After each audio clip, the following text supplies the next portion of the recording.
The moving boxes were stacked by the door when Jasmine walked into my living room that Tuesday morning. Her eyes were bright with excitement, the kind of sparkle I hadn't seen in months. She was practically bouncing on her toes as she announced, "Grandma, I finally did it. I got my own place." I set down my coffee cup and smiled at her. At 23, Jasmine had always been independent. Even as a little girl, she insisted on tying her own shoes and making her own sandwiches. Watching her take this big step filled my heart with pride. "That's wonderful, sweetheart," I said, standing up from my chair. "I'm so proud of you for making this happen." She pulled out her phone and showed me pictures of a small apartment across town. One bedroom, tiny kitchen, but it had good natural light streaming through the windows. It looked perfect for someone just starting out. "Let me come with you," I offered, reaching for my purse. "I can help you move and get settled in. It would be so nice to spend time with you in your new space. We could unpack together and maybe grab dinner after." But the words that came out of her mouth next hit me like ice water. "Grandma, you're too old for this. You're useless now.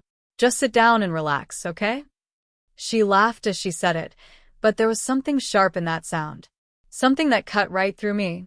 The words echoed in my head, bouncing around like stones in an empty jar. Too old. Useless. Sit down and relax. I stood there frozen, watching her scroll through more pictures on her phone like she hadn't just broken my heart into pieces.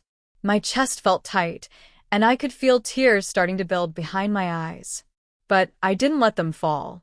I wouldn't give her the satisfaction of seeing how much her words had hurt. 23 years I'd been in her life.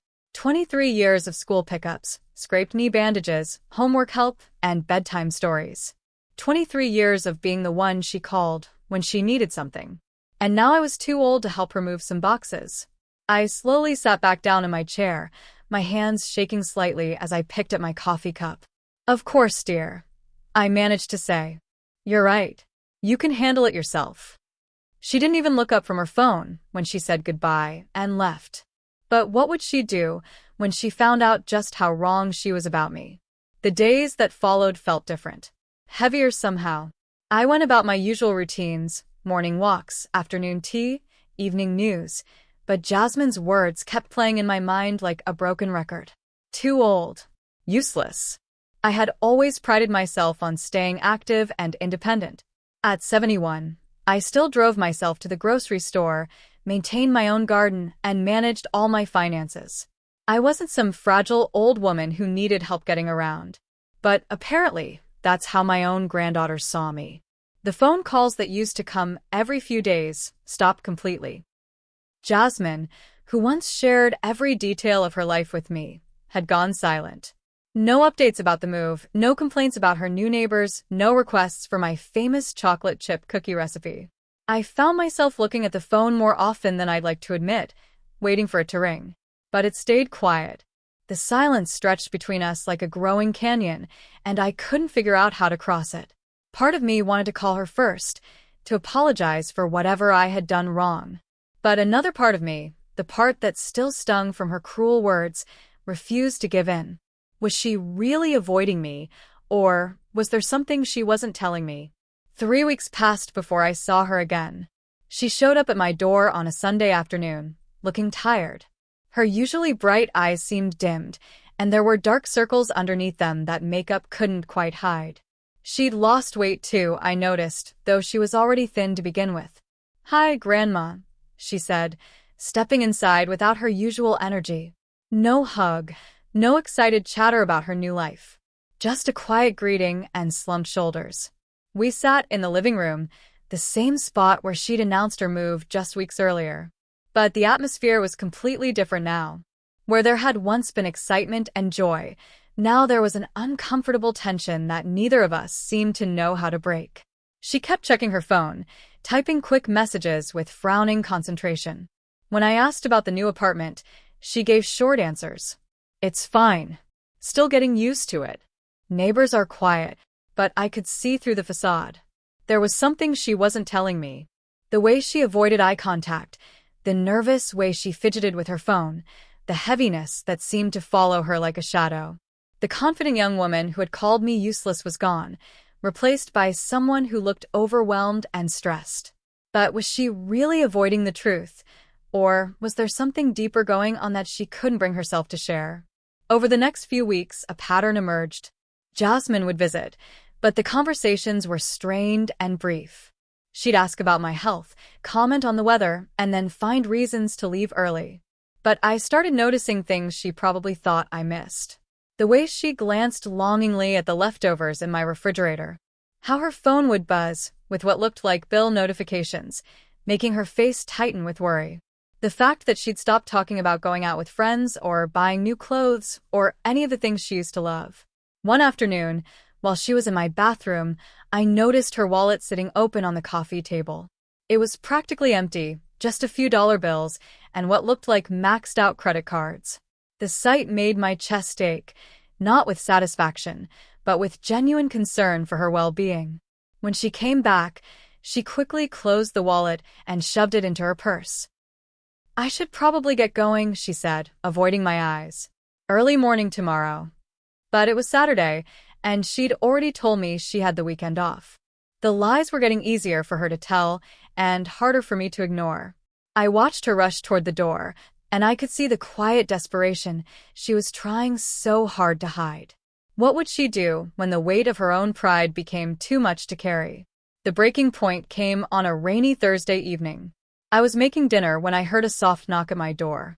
When I opened it, Jasmine was standing there soaked from the rain, tears mixing with the water dripping from her hair. "Grandma," she said, her voice barely above a whisper. "Can I come in?" I led her to the kitchen and handed her a towel.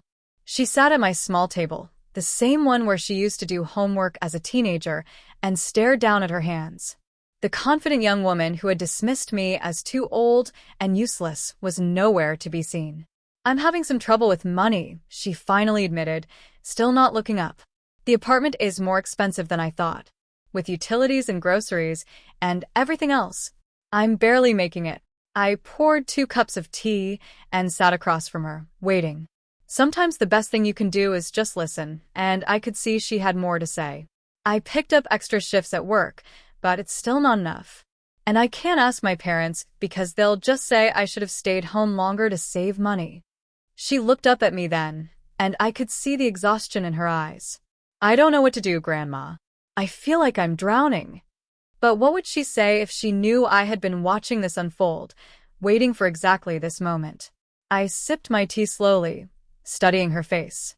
3 weeks ago, this same young woman had laughed at the idea of me helping her. She'd called me too old, useless, told me to sit down and relax like I was some fragile decoration instead of her grandmother who had raised her when her parents were too busy with their careers. "You know," I said casually, setting down my cup, "I could have helped you with your rent and bills if you had asked nicely. My bank account has more money in it than you might imagine." The change in her expression was immediate and dramatic. Her face went completely pale, all the color draining from her cheeks like someone had pulled a plug. Her mouth opened slightly, but no words came out. She just stared at me with wide eyes, processing what I'd just told her. "What do you mean?" she finally managed to ask, her voice shaking. I smiled gently. "Exactly what I said, dear. I have savings. Quite a bit, actually. Enough to help with rent, groceries, whatever you need." I paused, letting that sink in. "But you never asked. You just assumed I was too old to be useful." The embarrassment that flooded her face was almost painful to watch. She had dismissed me so easily, written me off as irrelevant, never once considering that I might have resources she didn't know about. What would she say next? Was this the moment she would swallow her pride, or would she double down on her mistake?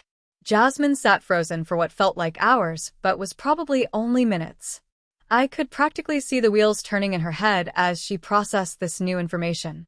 The grandmother she had dismissed as useless not only could have helped her all along, but had been quietly watching her struggle without offering assistance.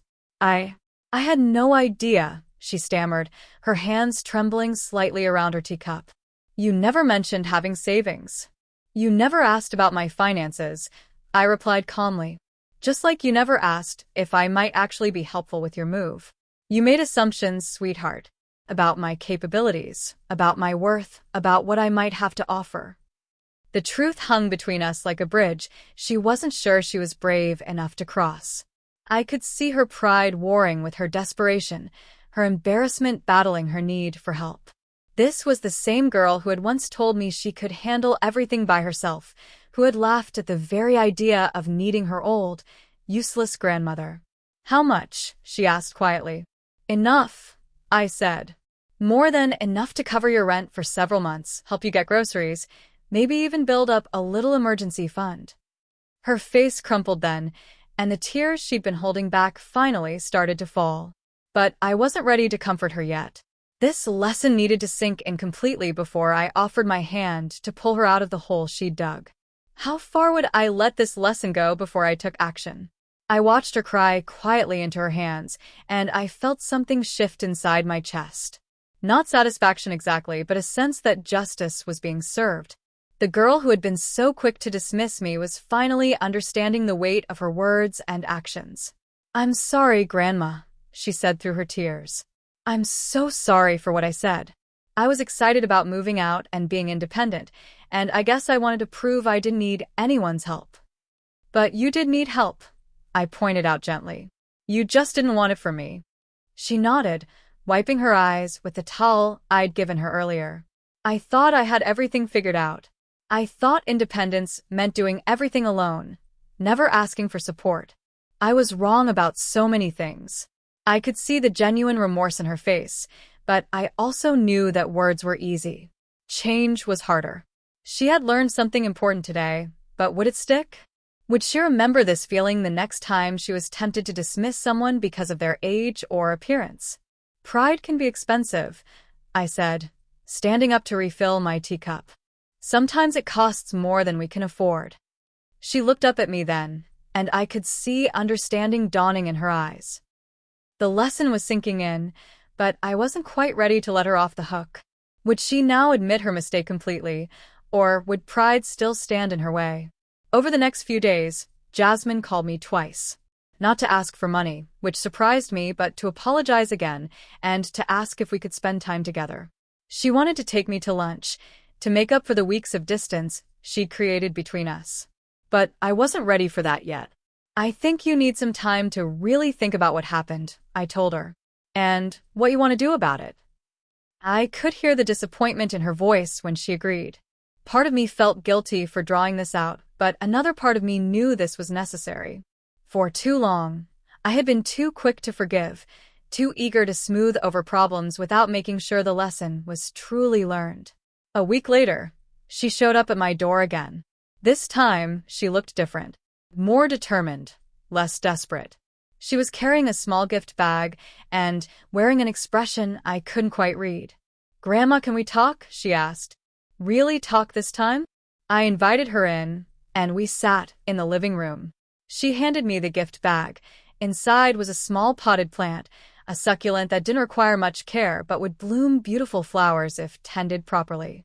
"I've been thinking about what you said," she began, "about pride being expensive. You're right. It cost me time with you, and it cost me help when I needed it most." Would she finally admit that she needed me, or would she try to handle everything alone again? "I want to ask you properly this time," Jasmine continued, her voice steady but humble. "Grandma, would you be willing to help me with my rent this month? I can pay you back once I get my finances sorted out, but I'm behind, and I don't want to lose my apartment." There it was. The request I had been waiting for, asked the right way this time. No dismissive laughter, no cruel words about my age or usefulness. Just an honest admission of need and a respectful request for help. I looked at her for a long moment, weighing my options. I could make her wait longer, draw out the lesson until she was even more desperate. Or I could show her what grace looked like, what it meant to help family without holding grudges. "Yes," I said simply. "I'll help you." Her relief was immediate and overwhelming. Tears sprang to her eyes again, but these were different tears. Not desperate or ashamed, but grateful and relieved. I went to my bedroom and returned with my checkbook.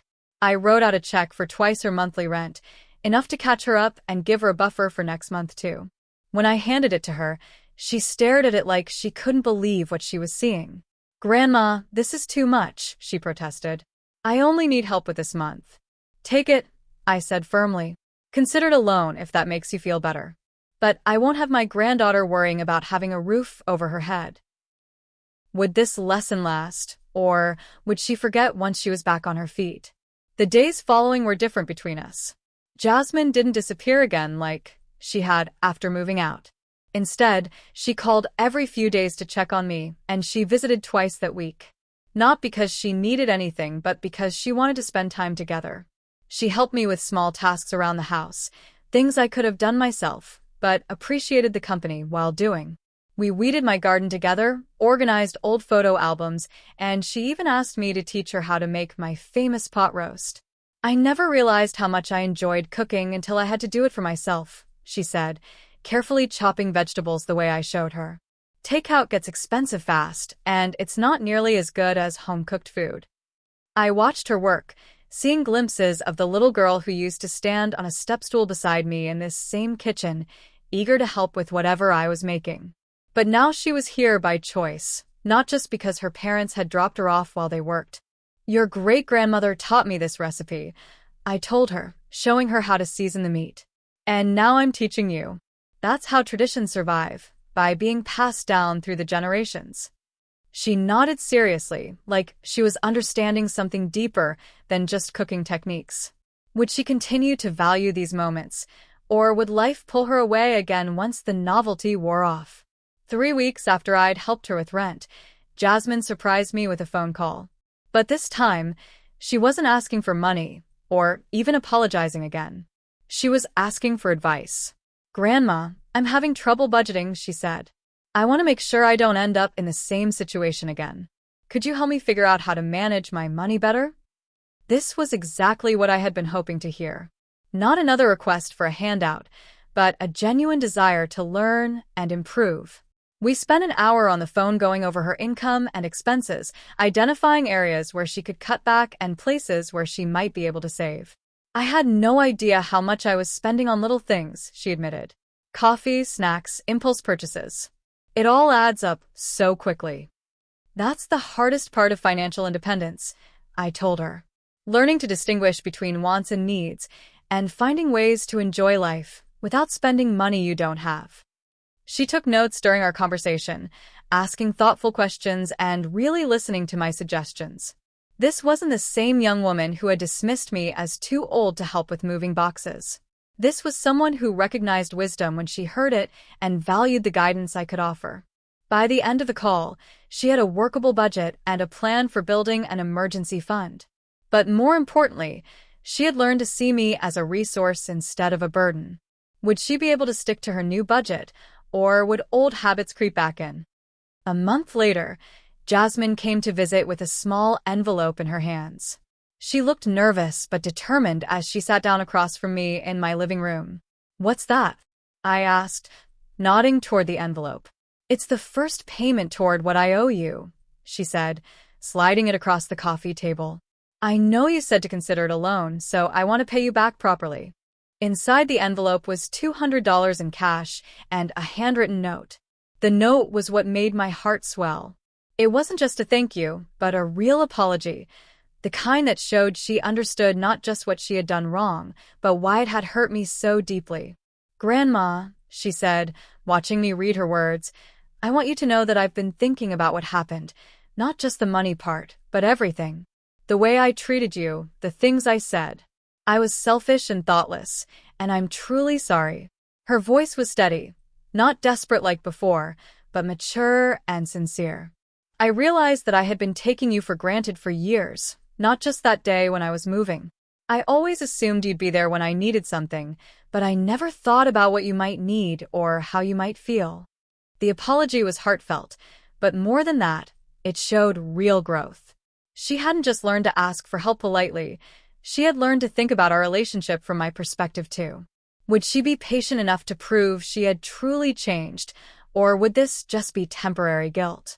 Over the next few months, something beautiful began to develop between Jasmine and me. She started calling me regularly, not just when she needed advice, but to share good news, funny stories from work, or just to chat. She remembered my doctor appointments and called to check how they went. She brought me small gifts, flowers from the farmer's market, a book she thought I'd enjoy, homemade cookies using my own recipe. One Saturday, she showed up with cleaning supplies and spent the afternoon helping me deep clean my house. We worked side by side, talking and laughing like old friends. She told me about her coworkers, her new hobby of learning guitar, and her plans to take a cooking class. You know, she said while we were washing windows, I think living alone has been good for me in ways I didn't expect. Not just the independence part, but learning to appreciate the people in my life more. She paused in her work and looked at me directly. Especially you, Grandma. I don't think I ever really saw you as a whole person before.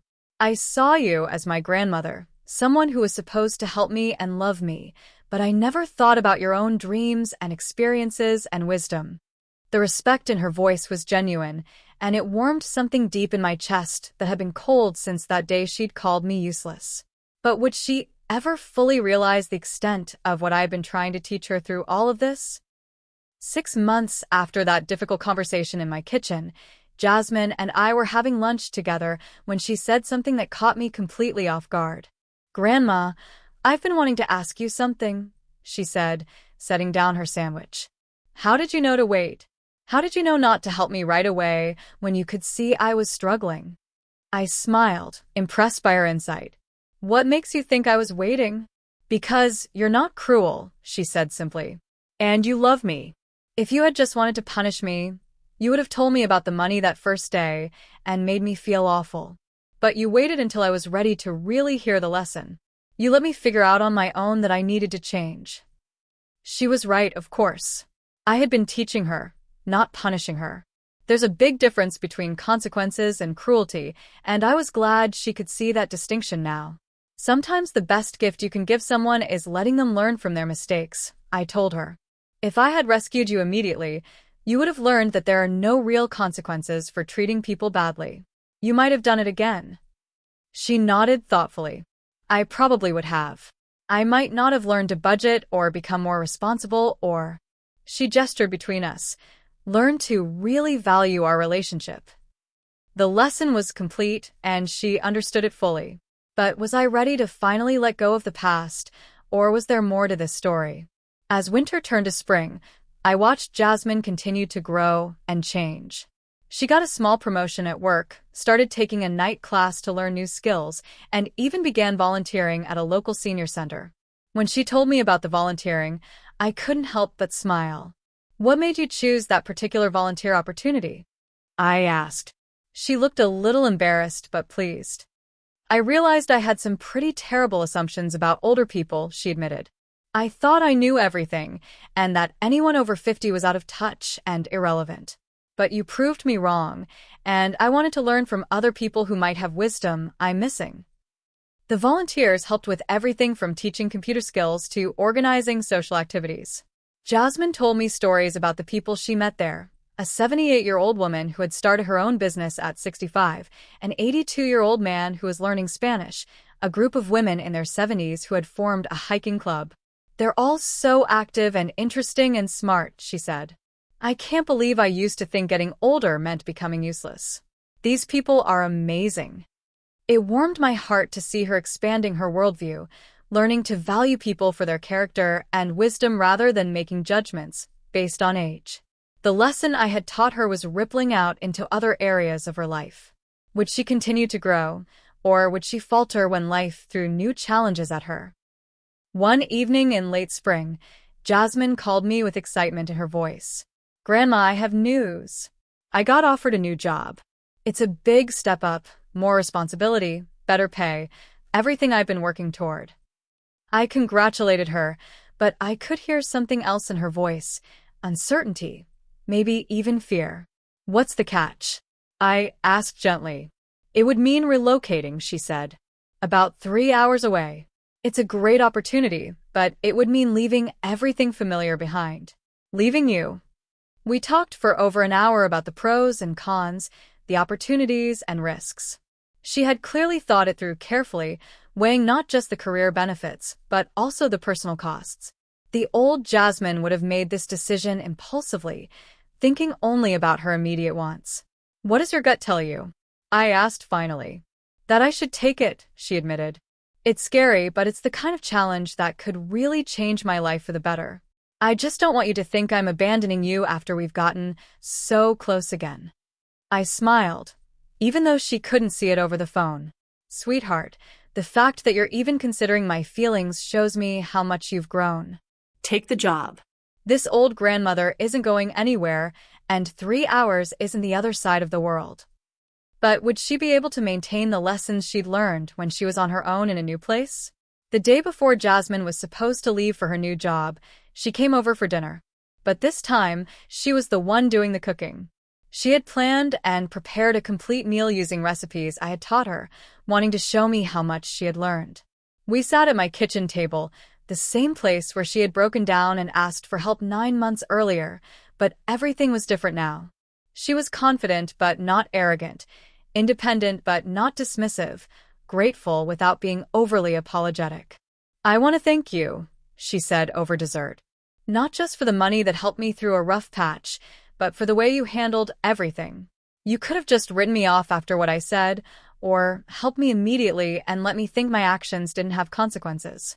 Instead, you taught me something I really needed to learn." She paused, choosing her words carefully.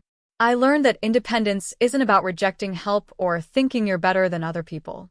It's about being responsible for yourself while still maintaining relationships and treating people with respect." Looking at her across the table, I saw not just my granddaughter, but a mature young woman who had learned to value wisdom wherever she found it. The transformation was complete, and I couldn't have been prouder. "You're going to do wonderfully in your new job," I told her. "And I'll be here whenever you need to talk or visit." Would she ever be able to truly repay me for the lessons I'd taught her? Moving day arrived with typical spring weather. Sunny but unpredictable, with clouds that threatened rain. Jasmine had hired professional movers this time, having learned from her budgeting lessons that some things are worth paying for. But she had specifically asked me to be there to help with the personal items and to say goodbye to her first apartment. As we packed her books and kitchen items together, I marveled at how different this experience was from her initial move. She moved deliberately, thoughtfully, taking time to sort through belongings and decide what was worth keeping.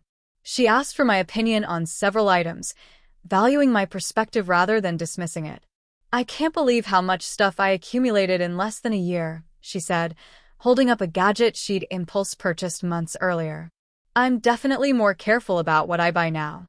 When the movers finished loading the truck, Jasmine and I stood in the empty apartment for a moment. "This place taught me a lot," she said quietly. "About responsibility, about budgeting, about asking for help when I need it." She turned to me with tears in her eyes, but they were good tears this time. "Thank you for not giving up on me, Grandma, even when I was awful to you." As I hugged her goodbye, I realized that sometimes the best revenge isn't getting back at someone but helping them become the person they're capable of being. Would she be able to pass this wisdom on to others someday? 3 months after Jasmine moved away, she called me with a story that made my heart swell with pride. She had started mentoring a younger coworker who was struggling with managing her finances and professional relationships. "She reminds me so much of myself a year ago," Jasmine said. Overconfident, dismissive of advice from anyone over 30, convinced she has everything figured out. But she's also drowning and too proud to admit it. Instead of lecturing the young woman or offering direct financial help, Jasmine had been patient. She shared her own stories of learning to budget, talked about the value of listening to experienced colleagues, and gradually built a relationship based on trust rather than authority. "I remembered how you handled me," Jasmine explained.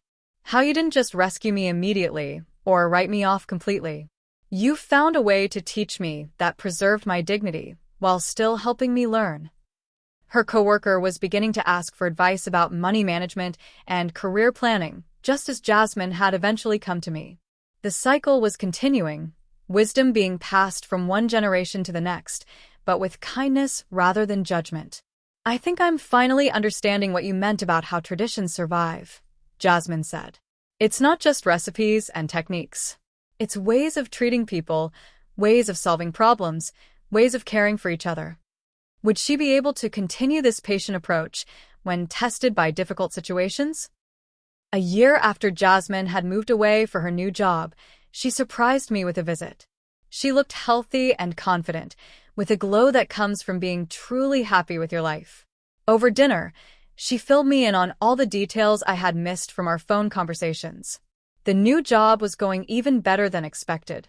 She had been promoted again and was now supervising a small team. She had made friends in her new city, found a church community she enjoyed, and was even dating someone who seemed to appreciate her thoughtful, mature approach to life.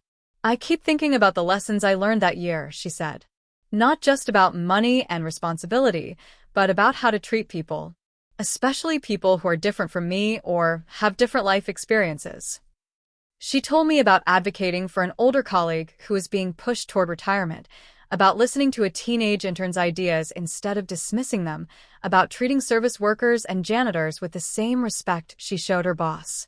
"I realize now that when I called you useless, I was really showing how little I understood about value and worth," she said. "I thought value was only about physical strength or keeping up with the latest trends. But real value comes from wisdom, character, the ability to love people even when they mess up." As we sat together in my living room, I reflected on how far we had both come. She had learned humility and wisdom. I had learned the power of patient teaching. Would life ever throw another curveball at us, testing the strength of our bond? 2 years later, I faced my own challenge. A minor health scare required surgery and a few weeks of recovery time. Without hesitation, Jasmine asked for time off work and came to stay with me during my recovery. She moved back into her old bedroom and took over the household tasks I couldn't manage temporarily. But this time, there was no resentment or impatience. She cooked meals, managed my medications, drove me to follow-up appointments, and kept me company during long afternoons of rest. "You don't have to do all this," I told her one day as she was folding laundry. "I could hire someone to help." "I want to be here," she said simply. "You were there for me when I needed you, even after I treated you badly. Now it's my turn to take care of you." But it was more than just repayment of a debt. I could see genuine love and care in everything she did. She had learned not just to ask for help gracefully, but to give it gracefully too. She anticipated my needs without being overbearing, respected my independence while still providing support. One evening, as we watched the news together, she said, "You know, Grandma, taking care of you doesn't feel like a burden or an obligation. It feels like an honor." The roles had naturally reversed without any awkwardness or resentment, because our relationship was built on mutual respect rather than mere family duty. Would she continue to flourish, or would her past mistakes catch up with her in some unexpected way? As I recovered fully and life returned to normal, the bond between Jasmine and me had evolved into something deeper than a traditional grandparent-grandchild relationship. We had become true friends, women who respected and cared for each other regardless of age difference. She continued to thrive in her career and personal life, but she also stayed connected to the lessons she had learned. When she got engaged to her boyfriend the following year, she asked me to help plan the wedding. Not because she needed someone to do the work, but because she valued my experience and wanted to share the joy with me. "I used to think that asking for help was a sign of weakness," she said as we looked at flower arrangements. "Now I know it's actually a sign of wisdom. Why struggle alone when people who love you are willing to help?" The wedding was beautiful, but what touched me most was the speech Jasmine gave during the reception. She thanked her parents, her new husband's family, and her friends. But she also thanked me, specifically mentioning the lessons she had learned about humility, respect, and the value of listening to people with different perspectives. "My grandmother taught me that growing older doesn't mean becoming less valuable," she said, looking directly at me from the head table. "It means accumulating wisdom, experience, and the kind of love that's patient enough to let people learn from their mistakes." There wasn't a dry eye in the room, but mine were tears of pure joy and pride. Looking back now, I realize that the day Jasmine called me too old and useless was actually a gift, though it certainly didn't feel like one at the time. It forced both of us to examine our relationship and grow in ways we might never have otherwise. I learned that love sometimes requires patience rather than immediate forgiveness. That teaching someone a lesson isn't the same as punishing them if it's done with their long-term well-being in mind. That sometimes the greatest gift you can give someone is allowing them to experience the natural consequences of their choices. Jasmine learned that independence doesn't mean isolation, that wisdom can come from unexpected sources, and that treating people with dignity and respect isn't just about being polite. It's about recognizing the inherent value in every person.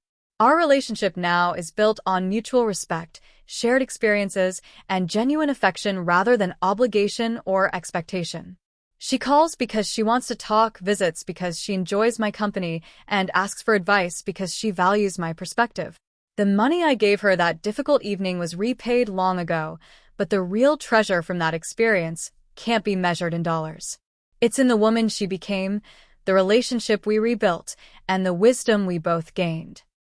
Sometimes people ask me if I regret not helping her immediately, if I feel guilty for letting her struggle. But I don't. Love isn't always about making things easy for people. Sometimes real love means believing in someone enough to let them learn, grow, and become who they're meant to be. And that, my dear friends, is a lesson I'll carry with me for the rest of my life.